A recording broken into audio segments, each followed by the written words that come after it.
અને હું નહીં તોની ભાવનાવાળી પાર્ટી છે. તો એને ધ્યાનમાં રાખીને હું આજે પણ કહું છું કે પાર્ટી મને ઘણું આપ્યું છે, તો હવે પછી બીજો મારા પછી કોઈ ને કોઈ ઉમેદવાર પાર્ટી નક્કી કરે. 7 ટર્મ સુધી સાંસદ રહેલા મનસુખ વસાવા શું હવે ચૂંટણી નહીં લડે? શું મનસુખ વસાવાની રાજકીય કારકિર્દીનો હવે અંત આવી ગયો છે? શું છે સમગ્ર મામલો, એની વિગતે ચર્ચા કરીશું. નમસ્કાર, હું છું ઉજ્જવલ અને આપ જોઈ રહ્યા છો નિર્ભય ન્યૂઝ. આદિવાસી વિસ્તાર અને ખાસ કરી અને નર્મદા ભરૂચમાં ભાજપનો મજબૂત ચહેરો, જેઓ હંમેશા ચેતર વસાવાની સામે પડતા હોય છે અને ચેતર વસાવાથી પણ વિશેષ એમની સામે કોઈ પણ આવી જાય પરંતુ પાર્ટીને હંમેશા ઉચ્ચ સ્થાન આપ્યું છે, એવા મનસુખ વસાવા દ્વારા હવે એક જાહેરાત કરવામાં આવી છે કે જેણે રાજકારણમાં ખળબળાટ મચાવી દીધો છે. મનસુખ વસાવા આમ તો અનેકવાર એવું કહેતા હોય છે કે તેઓ ચૂંટણી હવે નહીં લડે.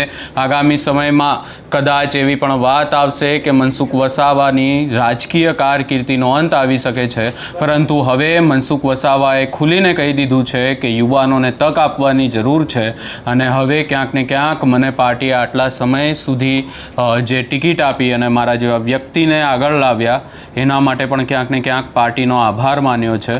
વધુમાં આ સમગ્ર બાબતને લઈ અને મનસુખ વસાવા દ્વારા શું કહેવામાં આવ્યું, સૌપ્રથમ એ સાંભળી લઈએ અને ત્યારબાદ આખી બાબતને લઈ અને વિગતે ચર્ચા કરીશું. જો ભારતીય જનતા પાર્ટીએ મને ઘણું બધું આપ્યું છે. 95માં પણ રાજપીપળામાં વિધાનસભા ધારાસભ્ય બન્યો, કેશુભાઈની સરકારમાં મંત્રી બનાવ્યો અને સતત 1998થી ભરૂચ લોકસભામાં મને જીતાડ્યો. ઓપન સીટ છતાં પણ ભારતીય જનતા પાર્ટી મને જીતાડે છે. તો સ્વાભાવિક છે કે બીજા ઘણા બધા કાર્યકર્તા એ પણ આ ક્ષેત્રની અંદર આવવું હોય તો એના માટે મેં ઓપનલી કહું છું કે બીજા કોઈ પણ કાર્યકર્તાને મારે ચાન્સ આપવો જોઈએ અને પાર્ટી એ એંગલથી પણ વિચારે.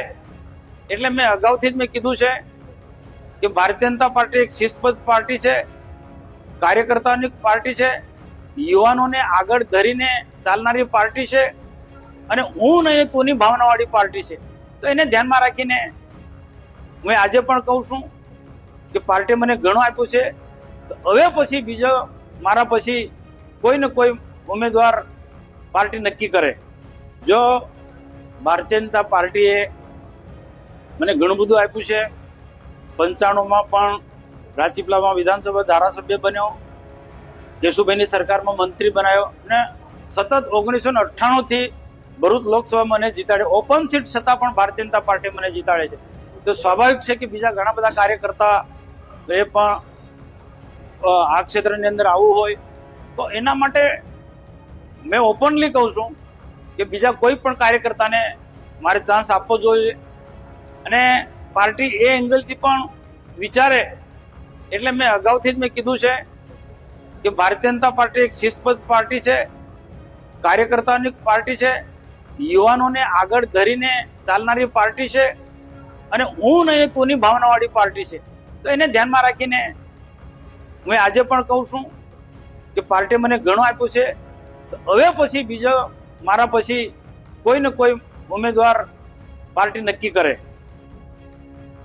તમે અહીંયા મનસુખ વસાવાને પણ સાંભળ્યા અને મનસુખ વસાવા સ્પષ્ટ એવું કહેતા જોવા મળી રહ્યા છે કે હું આટલા સમયથી ભાજપનો સાંસદ છું, 30-35 વર્ષથી એ વિસ્તારમાં છું અને જે પાર્ટી એમને આટલી બધી તક આપી છે, એમને આટલા બધા આગળ લાવ્યા છે, પરંતુ હવે સમય આવી ગયો છે કે જે યુવાનો છે એમને પણ મોકો આપવો જોઈએ અને સતત જો મનસુખ વસાવા જ લડતા રહેશે તો પછી યુવાનોને મોકો નહીં મળે અને આ ક્યાંક ને ક્યાંક એક રાજકારણમાં સૌથી મોટો ખળબળાટ પણ ગણાઈ રહ્યો છે.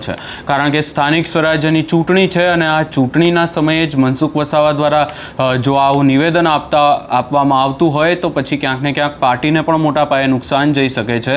પરંતુ મનસુખ વસાવાનું જે આ નિવેદન સામે આવ્યું છે એને જો ધ્યાનથી તમે સાંભળ્યું હોય તો મનસુખ વસાવા સ્પષ્ટ ક્યાંક ને ક્યાંક હવે એવું એમને પણ લાગી રહ્યું છે અને એવું કહેતા પણ જોવા મળી રહ્યા છે કે એમની જે કારકિર્દી છે બહુ મોટી કારકિર્દી રહી, પાર્ટીએ એમને આટલો બધો મોકો આપ્યો, પરંતુ હવે ક્યાંક ને ક્યાંક યુવાનોને મોકો આપવાની જરૂર છે.